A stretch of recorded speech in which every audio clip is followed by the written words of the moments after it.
23వ తేదీ ఫిబ్రవరి నెల 2026వ సంవత్సరం. ఈరోజు దేవుని వాగ్దానము. నేను భయపడక ఆయనను నమ్ముకొనుచున్నాను. యెహోవాయే నాకు బలము, ఆయనే నా కీర్తనకాస్పదము, ఆయన నాకు రక్షణాధారమాయెను. సహోదరి సహోదరులారా, ప్రభువే మనకు బలము. మన జీవిత కాలంలో ఎన్నో రకాల శ్రమలు మనకు ఎదురవుతూ ఉంటాయి. ఆ శ్రమల వలన మనము బాధపడుతూ భయపడుతూ ఉంటాము. ప్రభువుని విశ్వసించిన వారముగా మనము దేనికి భయపడాల్సిన అవసరం లేదు. మనం భయపడటం వలన బలహీనమవుతూ ఉంటాము. శారీరకముగా, మానసికంగా, ఆత్మీయము కూడా బలహీనపడుతూ ఉంటాము. ప్రభు యొక్క గొప్పతనాన్ని ఎప్పుడైతే మనము గుర్తిస్తామో, ప్రభునందు విశ్వాసము కలిగి ధైర్యంగా ఉండగలము. శ్రమల గుండా, సమస్యల గుండా మనం వెళ్తూ ఉన్నప్పటికీ మన సంతోషానికి కారణము ప్రభువే. ప్రభుపై మనకున్న నమ్మకమే మనకు ఆనందాన్ని ఇస్తుంది.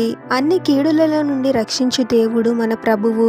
ప్రభువే మన రక్షణకర్త, బలము అని గ్రహించి ధైర్యంగా ఉండాలి. శ్రమల కాలంలోనే ప్రభుపై మనకున్న విశ్వాసం బయటపడుతుంది. గొప్ప విశ్వాసాన్ని కలిగి ఉన్నవారు గొప్ప అద్భుతాలను చూస్తారు. ప్రార్థన. పరిశుద్ధుడవగు ప్రభువా, మీ పరిశుద్ధమైన నామమునకు తరతరములు యుగయుగములు మహిమ కలుగును గాక.